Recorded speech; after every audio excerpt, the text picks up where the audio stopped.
Hola, muy buenas noches. Mi nombre es Melissa Carabalí y yo les vengo a hablar sobre la detección molecular en perros en 3 distritos de Punjab, Pakistán. Este fue un artículo que fue publicado en esta revista el día 7 de agosto del 2018. Tenemos en cuenta que ha venido en creciente el tener mascotas en nuestros hogares, principalmente los perros, y consigo han traído aumento de enfermedades parasitarias. Una de las enfermedades parasitarias más comunes son la Ehrlichiosis canina. Esta es causada por una bacteria intracelular obligada. Esta quiere decir que tiene que ingresar a las células. De su preferencia son los mononucleares, en especial los monocitos y los macrófagos. Esta bacteria es transmitida por la garrapata del género Rhipicephalus sensulatus. Esta es una garrapata que se da mucho en zonas subtropicales y tropicales. En la literatura pues se han descrito 3 tipos de fases, en donde está la fase aguda, la subclínica y la crónica, donde la aguda casi siempre vamos a encontrar sintomatologías como fiebre, anorexia, depresión, linfadenopatía y ligera pérdida de peso. Además de que en la parte subclínica muchas veces esta enfermedad pasa como desapercibida, no muestran ningún tipo de sintomatología, pero internamente el hemoparásito sigue haciendo su ciclo reproductivo y de replicación. Ya tenemos como último la fase crónica, que en esta pues vamos a encontrar casi siempre tipos de hemorragia, epistasis nasal, edema periférico, emaciación y en muchos casos un shock hipovolémico o hipotensivo que conduce a la muerte. Tener en cuenta, nosotros siempre nos basamos en exámenes de laboratorio, hematológicos principalmente, en el tema de la observación de trombocitopenia, leucopenia y anemia, casi siempre no regenerativa. Acá el objetivo como tal general de este artículo era realizar la primera detección molecular de la Ehrlichiosis canina en Pakistán y también reportar como esa comparación de varios parámetros hematológicos entre animales que fueran positivos y negativos a esta enfermedad de la Ehrlichiosis canina. Acá tenemos como los materiales y métodos. Lo que se hizo fue una toma de muestra aleatoria en 151 mascotas. Estas muestras fueron ubicadas en las clínicas en los distritos de Lahore, que fueron 50 animales, Rawalpindi, Islamabad, que fueron otros 50 animales, y en Multan, que fueron 51. Tener en cuenta que estos 151 perros, 2 eran callejeros.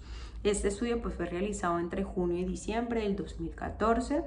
Aquí pues se obtuvo principalmente el consentimiento informado por parte de los clientes, en donde se les explicó cuál era el fin de tomar esas muestras de laboratorio.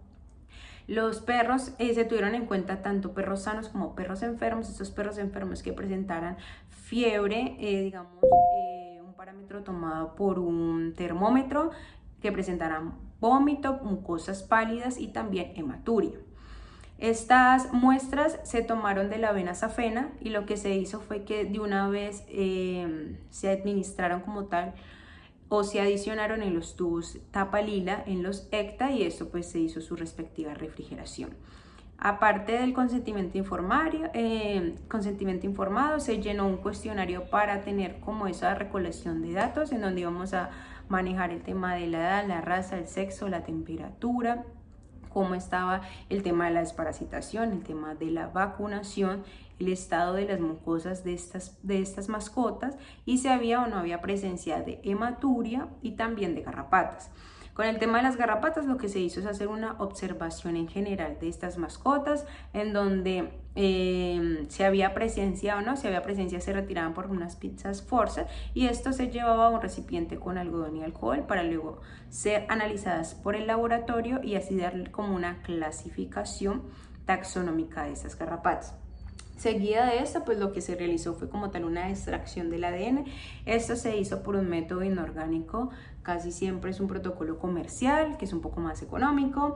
Esto se evaluó, mediante un recuento de densidad óptima que eran de 260 a 280 nanómetros. Y esto se realizó una separación por medio de una electroforesis por una gel de agarosa al 1%.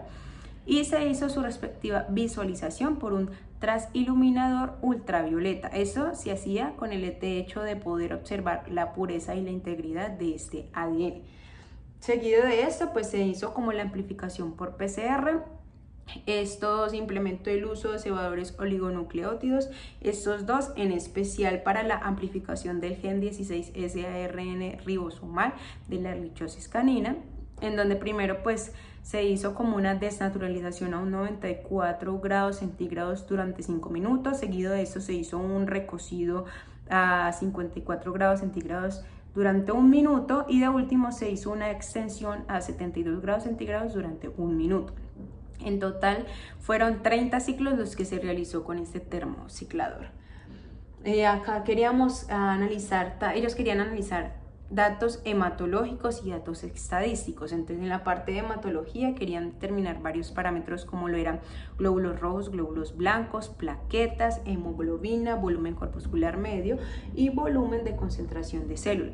Esto lo hicieron mediante un analizador automático que fue esta máquina que podemos ver ahí que se llama CellDyn 3700. Ya en la parte de análisis estadístico, lo que querían era mirar como una desviación estándar en las características por medio del uso de un paquete que se llama Minitab. Esto lo que hicieron fue dividir estos dos grupos en unos que iban hasta 1 año, que se iban a determinar como juveniles, y mayores de 1 año como adultos. Esto se hizo pues mediante una prueba que era 2×2. Los resultados como tal pues que ya obtuvimos acá es que se revisaron primero que todo estos perros aleatoriamente para el tema de la presencia de garrapatas. De 151 perros, 11 salieron con garrapatas, en donde el total de garrapatas encontradas fueron 48, en donde 29 eran ninfas y 19 eran adultas.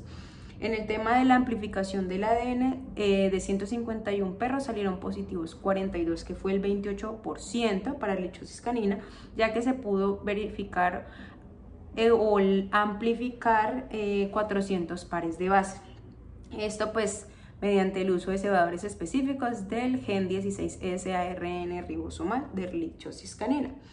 Aquí como tal querían mirar la prevalencia de Ehrlichia canis. Esto lo que se dieron cuenta es que en el distrito de Lahore fue el más prevalente con un 48%, seguido de un Rawalpindi que fue el 26% y el último fue el Multan que fue con un 10%, para obtener en total 42 muestras positivas. En este querían ver la prevalencia de la raza, en donde el que más prevaleció acá fue la raza mestiza, que eran los 2 perros que eran callejeros. La asociación de género y edad, lo más relevante aquí fue el tema del sexo y la edad. En el sexo los que más predominaron fueron los machos y en la edad los que más predominaron eran los de mayor a 1 año. Aquí como tal en la discusión, pues ellos decían que la erlichiosis canina era una enfermedad pues transmitida por las garrapatas, que se ha venido convirtiendo en, digamos que en una área de investigación, pero que en Pakistán hasta ahora no lo han empezado a hacer. Entonces, hasta donde ellos saben, pues este es el primer artículo que se ha publicado sobre biología molecular en erlichiosis canina. Ya la conclusión que ellos nos daban era que se recomendaba el uso de este protocolo basado principalmente en el PCR, en la reacción de cadena de la polimerasa, principalmente pues para los médicos veterinarios, pero también dándole como ese enfoque a los dueños de las mascotas. Esto pues va a ayudar a mejorar mucho el estado de salud de muchas mascotas y también a controlar estas zonas que son muy endémicas para estos ectoparásitos.